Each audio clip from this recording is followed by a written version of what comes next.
అందరికీ నమస్కారం. ఈరోజు పచ్చి మామిడికాయ ఉల్లికాడతో చికెన్ ఫ్రై చేస్తున్నాను. ముందుగా హాఫ్ కేజీ చికెను కడిగి పెట్టుకోవాలి. కొద్దిగా పసుపు, 1 టీ స్పూన్ జీలకర్ర, ధనియాల పౌడర్, తగినంత కారం, తగినంత ఉప్పు,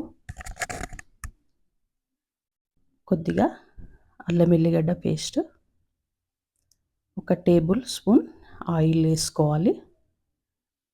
ఇదంతా ముక్కకు బాగా పట్టేలా కలుపుకోవాలి. ఇలా బాగా కలిపి 1 గంట పాటు మూత పెట్టుకోవాలి. 1 గంట తర్వాత చికెన్ చేసుకుంటే చాలా బాగా వస్తుంది. ఇప్పుడు ఇలాంటి కుక్కర్ కానీ, ఒక దలసరి బాండి కానీ ఏదైనా పెట్టుకుంటే చికెన్ ఫ్రై బాగా చేసుకోవచ్చు. సరిపడా ఆయిల్ వేసుకోవాలి. ఆయిల్ వేడైన తర్వాత మీడియం సైజు 4 ఉల్లిపాయలు తీసుకొని ఇలా కట్ చేసుకొని వేసుకోవాలి. కొద్దిగా కరివేపాకు, కొద్దిగా పుదీనా, ఇవన్నీ దోరగా ఏగనివ్వాలి. ఇప్పుడు కొద్దిగా పసుపు, మళ్ళీ కొంచెం అల్లం వెల్లిగడ్డ పేస్ట్, పచ్చి వాసన పోయేంత వరకు ఫ్రై చేసుకోవాలి. ఇలా ఉల్లిగడ్డ వేగిన తర్వాత కలిపి పెట్టుకున్న చికెన్ వేసుకోవాలి. ఇలా వేసుకొని ఒక 5 నిమిషాలు మూత పెట్టి మధ్య మధ్యలో కలుపుకుంటూ చికెన్లో నుంచి వాటర్ ఇలా వచ్చేంత వరకు ఉడకనివ్వాలి. ఈ చికెన్ ఫ్రైలో వాటర్ ఏమి వేయలేదు. చికెన్లోంచే వచ్చిన వాటరు మంచిగా ముక్క ఉడికిపోతుంది. ఇప్పుడు 3 పచ్చిమిర్చి కట్ చేసి వేసుకోవాలి. ఇలా చేసుకుంటే ఈ చికెన్ చాలా బాగుంటుంది.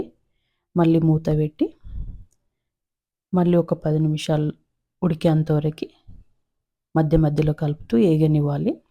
ఇప్పుడు కట్ చేసి పెట్టుకున్న ఉల్లికాడ వేసుకోవాలి. చికెన్ ఉడికిన తర్వాత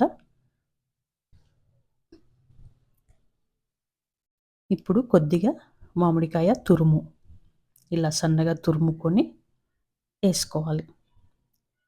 చికెన్ ఉడికిన తర్వాతనే వేసుకోవాలి. ఇది ఇలా మీడియం ఫ్లేమ్లో మంట పెట్టుకొని కలుపుతూ వేగనివ్వాలి. ఇప్పుడు 1 టీ స్పూన్ ధనియాల powder, half teaspoon garam masala, 2 టీ స్పూన్ల ఎండు కొబ్బరి పౌడర్, ఇవన్నీ వేసుకొని కలుపుకోవాలి. ఇలా కలుపుకొని చూడండి మంచిగా ఫ్రై అయింది. ముక్క కూడా చాలా బాగా ఉడికింది. పచ్చి మామిడికాయ ఉల్లికాడతో ఒకసారి చికెన్ ఫ్రై ఇలా ట్రై చేయండి. ఎలా వచ్చిందో కామెంట్ చేయండి. ఈ చికెన్ ఫ్రై ఇలా రైస్లోకి మంచిగా పప్పుచారు తీసుకుంటే చాలా బాగుంటుంది. చపాతీలో కూడా బాగుంటుంది. నా ఛానల్ లైక్ చేయండి, షేర్ చేయండి, సబ్స్క్రైబ్ చేసుకోండి. చికెన్ ముక్క చాలా బాగా ఉడికిపోయింది.